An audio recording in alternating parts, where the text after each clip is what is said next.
Olá, boa noite. Veja os destaques do Brasil TV. Um incêndio destrói barracos no Distrito Federal, numa comunidade onde vivem famílias em situação de pobreza. O número de ocorrências de balões próximos a aeroportos é o maior dos últimos 4 anos, média de 2 casos por dia. Lançado o edital para o programa Mais Médicos, são quase 6.000 vagas.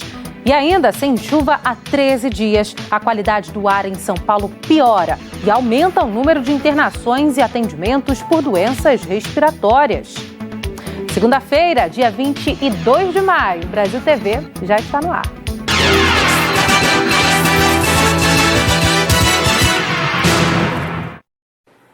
Um incêndio destruiu barracos em uma área de invasão em Samambaia, no Distrito Federal. E a polícia suspeita que o fogo teve origem criminosa.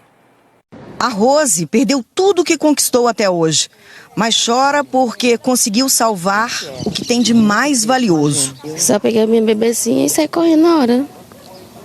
Só pensei nela. Peguei nela, saí correndo e viu aquela coisa na cabeça de fogo. Pensei, nossa, foi um susto mesmo. A Rose morava em uns barracos que foram completamente destruídos pelo fogo. Foram 6 barracos queimados. Eles ficavam nesse terreno na quadra 629 de Samambaia Norte. A área é conhecida como Morro do Sabão. Os bombeiros impediram que as chamas atingissem outras casas e, por sorte, quando eles chegaram, os moradores já tinham conseguido sair. Um gato foi resgatado e um cachorro que teve a pata ferida recebeu um curativo dos bombeiros. A Luciana levou um susto porque o filho e os irmãos também moravam ali. Desesperado mesmo, mas eu dou graças a Deus que está todo mundo vivo. Agradeço meu filho, né, que Deus acordou ele. Ele acordou, aí viu o apagão e a chama de fogo e saiu chamando todo mundo. Segundo testemunhas, o incêndio começou no barraco do meio. Mas como eles eram feitos de madeirite, que é um material altamente inflamável, e um colado no outro, o fogo se espalhou rapidamente e acabou destruindo os 6 barracos que ficavam nesse terreno. A polícia acredita que o incêndio tenha sido criminoso. A delegacia de Samambaia vai investigar o caso e já começou a ouvir os moradores. Na ocorrência, a Polícia Civil registrou que a PM levou um suspeito e uma testemunha para a delegacia. O suspeito negou o crime e a testemunha contou que escutou o vizinho dizendo que iria atear fogo no barraco onde morava e que o homem aparentava estar sob o efeito de drogas. O marido da Cristina foi levado para o hospital com queimaduras pelo corpo. O marido me acordou, aí eu puxei, ele queria ficar no barraco, eu peguei e puxei. Aí, com meus filhos moram no meu barraco, os pequenininhos, eu deixado lá na minha casa. E tudo no escuro e eu saí correndo. No total, cerca de 20 pessoas moravam nos barracos. E agora estão sem nada, contando com a ajuda dos vizinhos para comer e ter onde dormir. A Dora fez a lista e está atrás de doações. E toda ajuda é bem-vinda, roupa, calçado, material escolar, cobertor que está muito frio, alimento, fralda, leite, tudo que mandarem para cá vai ser bem-vindo, porque foi perdido tudo, documento, tudo. O Morro do Sabão é uma invasão que já existe há mais ou menos 20 anos. No ano passado, o governo retirou 79 famílias daqui. Incluiu no programa social de habitação e levou para o sol nascente e para o pôr do sol. Mas dezenas de famílias continuam no terreno. E o pior, embaixo das linhas de transmissão de energia elétrica de Furnas. São linhas de alta tensão. Hoje cedo, equipes da administração e de Furnas estiveram por aqui para verificar a situação. A Micaela está desempregada, sem dinheiro e sem ter para onde ir. Nós vivemos aqui debaixo dessa torre e é muito ruim. É perigo de alguma coisa acontecer, algum acidente, igual aconteceu aqui. Mas vai dar certo e eu creio que não vamos sair daqui. O suspeito foi liberado na delegacia e até o momento ninguém foi preso. Nós ainda não tivemos retorno do governo do Distrito Federal sobre a ocupação irregular. No fim de semana, balões provocaram incêndios e colocaram aviões em risco em São Paulo. Desde o começo do ano, já foram mais de 300 ocorrências registradas próximas a aeroportos, maior número em 4 anos. Um perigo gigantesco.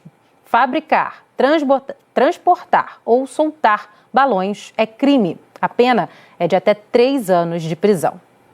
É de um absurdo tão grande que o motorista viu a cena ontem e ficou indignado. Olha o que está ali sobre a pista de pouso e decolagem.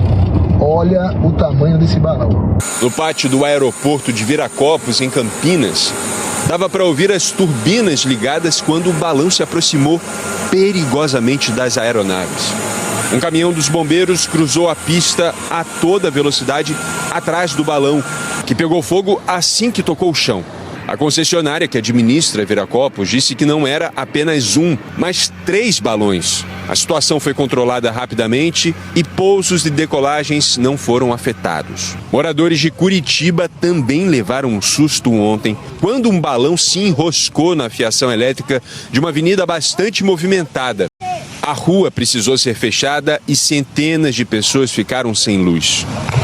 Eventos preocupantes como esse marcam um período do ano que acabou de começar, o da temporada de balões. O balão, uma vez que está no céu, que está no ar, ele não tem um local exato para cair, porque ele entra dentro de correntes de ar, sobe e desce, e a gente acaba monitorando sem saber onde exatamente ele vai cair. Esse material, obviamente, quando ele cai e toca algum objeto, ele além de incendiar o tecido com que o balão é feito, ajudando a propagar aquele incêndio, ele entra em contato também com qualquer outro objeto que esteja no chão. Por isso que realmente é muito perigoso essa estrutura de chama que fica dentro do balão. Nas últimas semanas, 2 balões caíram no aeroporto Santos Dumont, no centro do Rio, atrapalhando a operação. Um deles caiu no dia 14. As imagens mostram um balão desgovernado atingindo em cheio uma aeronave que estava no pátio abastecendo. Assim que começou a queimar, fogos de artifício que estavam dentro do balão estouraram na pista. Ontem, um barco da Polícia Ambiental conseguiu resgatar outros 2 balões que caíram perto do aeroporto. O número de ocorrências envolvendo balões perto de aeroportos é o maior dos últimos 4 anos, segundo o Centro de Prevenção de Acidentes Aeronáuticos. Até ontem foram 372 ocorrências, uma média de 2 a cada dia. E o Rio de Janeiro lidera esse ranking. O Santos Dumont fica às margens da Baía de Guanabara. Um balão que chega aqui pode vir de muitos pontos da cidade, inclusive de outros bairros e municípios que também ficam perto da Bahia. Ontem, em Magé, município que fica lá na outra ponta, sabe o que é que estava marcado para acontecer? Um festival de balões. 2.000 pessoas estavam reunidas quando a polícia militar apareceu.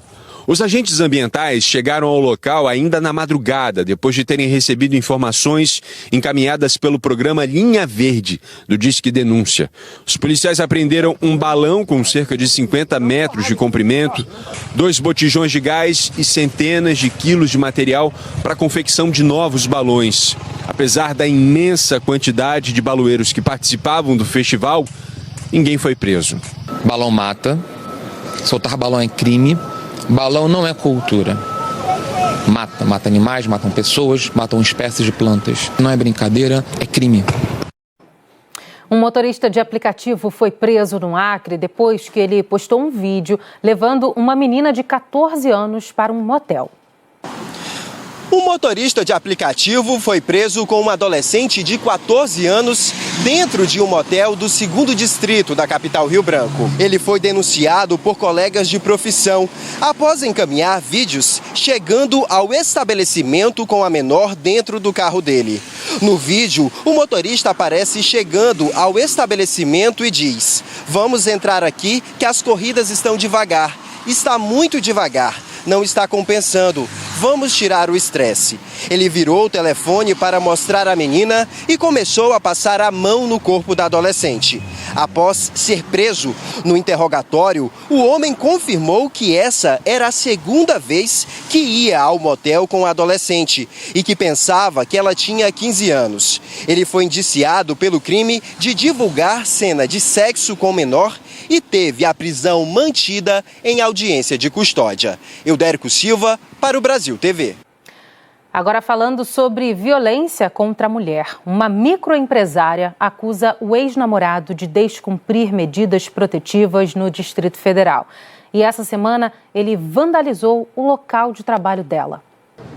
Era quase meia-noite de segunda-feira, 15 de maio.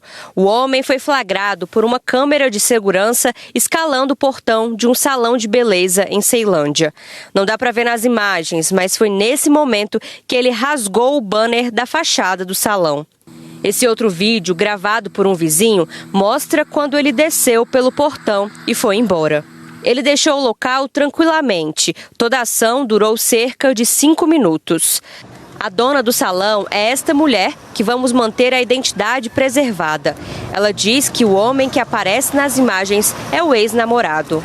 Ele danificou todas as placas, todas. Ele danificou tanto a fachada de cima como a fachada de baixo. Todas, não tem nenhuma placa, não ficou nada. Ele rasgou todas com a faca. De acordo com a vítima, 2 dias antes do agressor destruir o banner do salão, ela foi perseguida. A vítima conta que se trancou no banheiro de um bar ao perceber que o ex-namorado teria ido atrás dela. Depois disso, ela e as amigas foram para outro estabelecimento. Ainda de acordo com a vítima, o homem apareceu novamente e jogou bebida no rosto dela. Na hora que ele fez isso, já fui direto para a 15ª. Mesmo com a medida protetiva, ele ligava para a polícia, ele ficava rindo, ele não estava nem aí. Depois do vandalismo no salão, a mulher voltou à delegacia, registrou outro boletim de ocorrência. E agora a justiça determinou que, além de manter distância, o agressor vai ter que usar tornozeleira eletrônica. A vítima também vai ter acesso ao botão do pânico no celular. Mesmo assim, ela diz que o medo continua.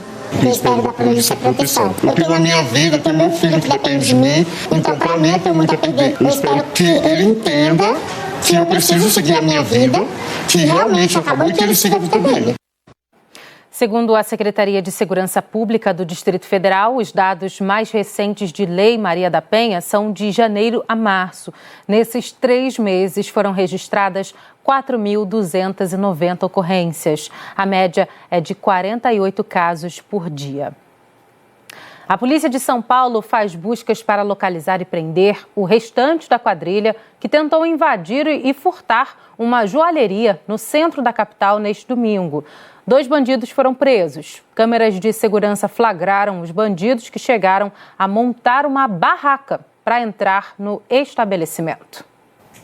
Segundo a polícia, pelo menos 5 homens chegaram nesse carro nos fundos da joalheria na Rua Bela Sintra ontem à tarde. As imagens mostram o grupo montando uma barraca junto ao muro da loja. Quando o bando começou a perfurar a parede para entrar, o alarme anti-vibração do estabelecimento foi acionado. Agentes da Guarda Civil Metropolitana foram avisados e, ao chegarem ao local, conseguiram pegar em flagrante 2 homens que tentavam fugir. Eles são paraguaios e estavam sem documentos, por isso foram encaminhados para a Polícia Federal. Depois foram novamente levados à Delegacia dos Jardins, onde ficaram detidos. Eles disseram aos policiais que foram contratados apenas para fazer o buraco na parede. No Ceará, uma operação da Polícia Rodoviária Federal apreendeu fósseis e centenas de aves. A Brenda Albuquerque conta pra gente. Oi, Marcele. Então, a operação denominada pela PRF de Calanguban ocorreu entre os dias 13 e 20 de maio e teve como objetivo o combate ao tráfico de fósseis e animais silvestres na região do Cariri, que fica no interior do Ceará. Foram apreendidos 14 fósseis e resgatadas 200 aves da fauna silvestre. Além disso, foram aplicados mais de R$100 mil em multas, além da responsabilização ambiental. A operação também contou com o apoio de outros órgãos, como o IBAMA, a Polícia Federal, o Laboratório de Paleontologia da Universidade Regional do Cariri e também da ONG Biodiverse. A operação também teve o objetivo de capacitar os agentes da PRF no combate a este tipo de de crime. Durante esses dias, os órgãos envolvidos também realizaram palestras em escolas de educação básica sobre a importância da educação ambiental. Brenda Albuquerque para o Brasil TV. O Ministério da Saúde divulgou o edital com as regras do programa Mais Médicos. Os interessados devem se candidatar a uma vaga em regiões em que a população tem dificuldade de ter acesso a um médico. Os postos devem atender cerca de 1/3 dos municípios do país. O Mais Médicos vai abrir 5.970 vagas para 1.994 municípios em todas as regiões do Brasil.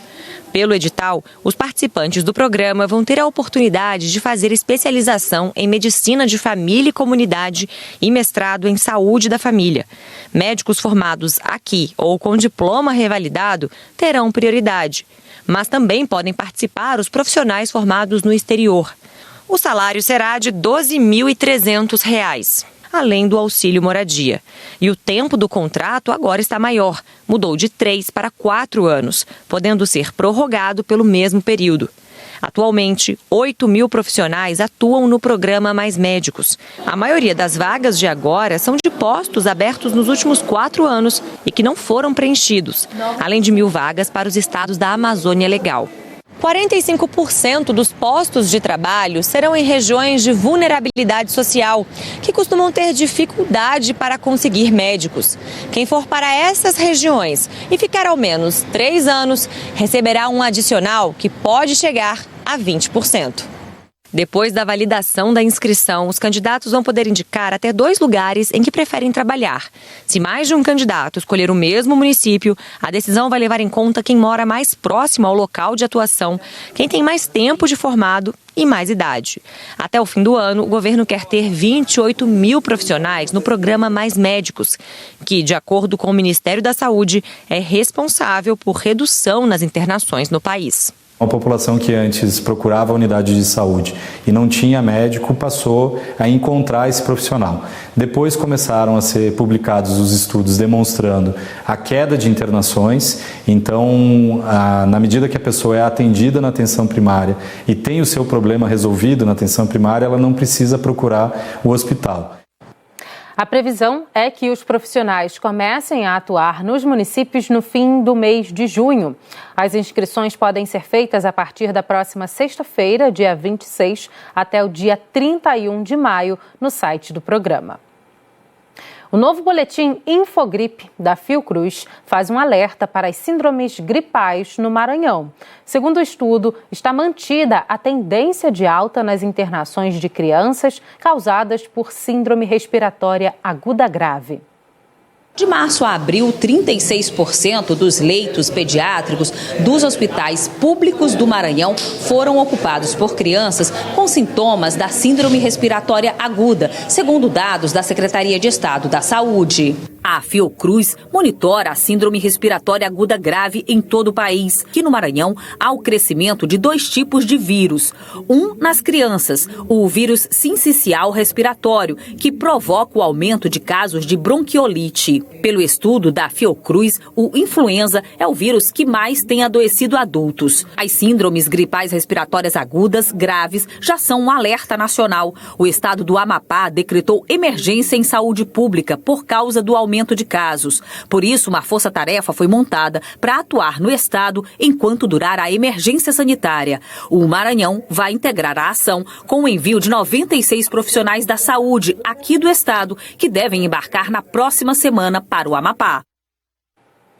A seguir, começa em Rondônia a maior feira de agronegócios da região norte. Não saia daí.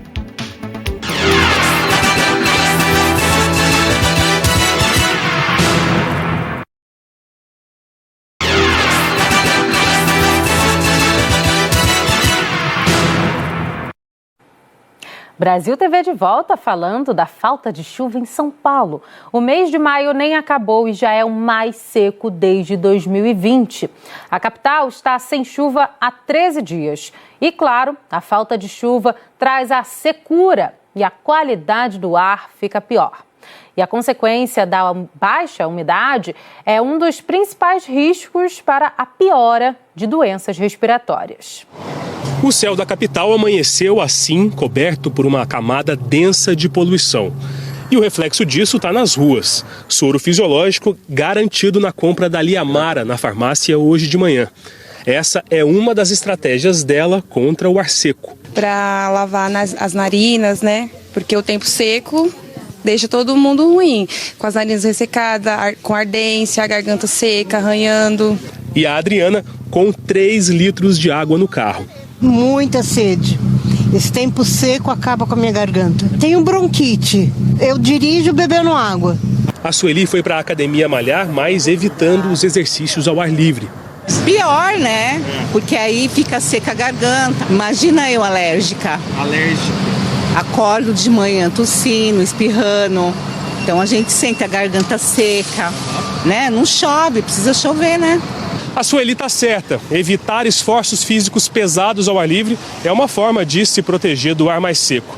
Na manhã dessa segunda, algumas estações da CETESB, como a daqui de Moema, já apontavam a qualidade do ar como moderada.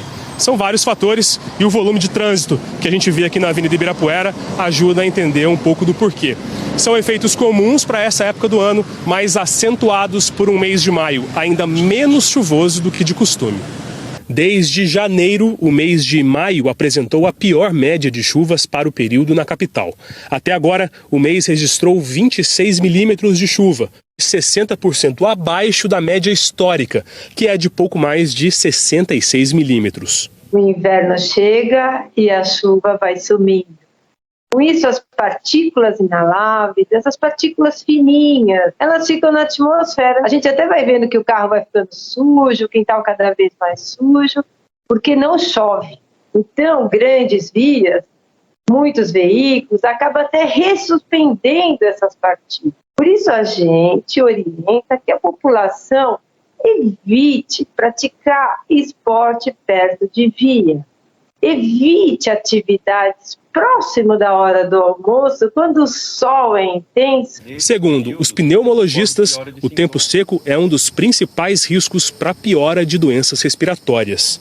Nesses períodos, ocorre piora de sintomas, como falta de ar, tosse, crises de bronquite, procuras ao pronto-socorro, cansaço, baixo rendimento no trabalho, na escola, que seja. Muito em consequência desse ressecamento das próprias vias aéreas pelo ar seco, né? Para amenizar toda essa secura, é preciso se hidratar e tomar cuidados simples em casa e no dia a dia. Em casa, né, manter o ambiente mais úmido, com bacias de água no quarto, na sala, para que o ar seco possa aí ter alguma melhora com medidas mais simples. Então, lavar o nariz com soro, evitar aglomerações em circulação de carros, até porque a própria poluição aumenta nesse período. Então, evitar esses horários, principalmente no comecinho da manhã e no finalzinho da tarde, em que a poluição é maior. Começou hoje em Rondônia a maior feira de agronegócio da região norte, a Rondônia Rural Show. A Thalita Teixeira tem os detalhes. Começou hoje a 10ª edição do Rondônia Rural Show Internacional aqui em Ji-Paraná, no estado de Rondônia. É um dos maiores eventos do país, se já não o mais importante e aguardado pelo setor agro aqui da região norte. São mais de 600 estandes, mais de 50 expositores e na programação muitos cursos, demonstrações de tecnologias sustentáveis que leva um dos temas principais da edição do Rondônia Rural Show neste ano. Por aqui já passaram diversos produtores rurais que aproveitam a oportunidade para fechar parcerias, negócios, aumentar a sua lucratividade e até mesmo de iniciar o seu negócio, seja no estado de Rondônia, seja aqui no país ou até mesmo ultrapassando as fronteiras do estado. E hoje é dia de Santa Rita de Cássia, a santa das causas impossíveis. Na igreja que leva o nome da religiosa, no bairro de São José, no Recife, amanhã teve missa, procissão e homenagens. Aos poucos, a igreja de Santa Rita de Cássia, no bairro de São José, foi recebendo os fiéis. Gente que chegou de madrugada e veio de várias partes do estado para conseguir um lugar e poder chegar o mais perto da imagem da Santa das Causas Impossíveis. A chuva não atrapalhou a procissão, que passou por várias ruas do centro do Recife, até voltar ao ponto de partida. Dona Elisene se tornou devota de Santa Rita de Cássia por causa da mãe dela. Minha mãe nos trouxe as irmãs, são 12. Aí a gente traz todo mundo para Santa Rita, porque já recebemos muitas graças.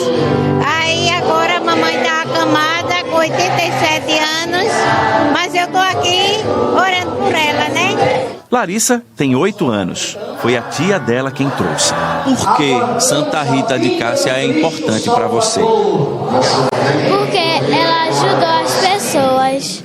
E você quer que ela ajude você como? A conhecer Deus. No ano passado, ela me pediu para vir. Eu ia saindo bem cedinho, eu saí de 5h30 da manhã. Aí ela disse, eu quero ir com a senhora, esse ano não, mas no ano que vem você vai estar lá comigo. Aí hoje eu trouxe. A fé estava em cada oração, cada lágrima, cada sorriso e em cada rosa levantada. Estar aqui no dia de Santa Rita de Cássia é motivo de gratidão. Há um ano atrás, sofri de pior, não só eu, como meus familiares, e então, vizinhos. Então hoje eu vim agradecer pelo dom da vida, por estar viva e tentando recomeçar tudo novamente. O Brasil TV fica por aqui. Outras notícias logo mais no Jornal Nacional às 8h30 da noite, hora de Brasília. Tenha uma ótima noite, um bom início de semana e até amanhã.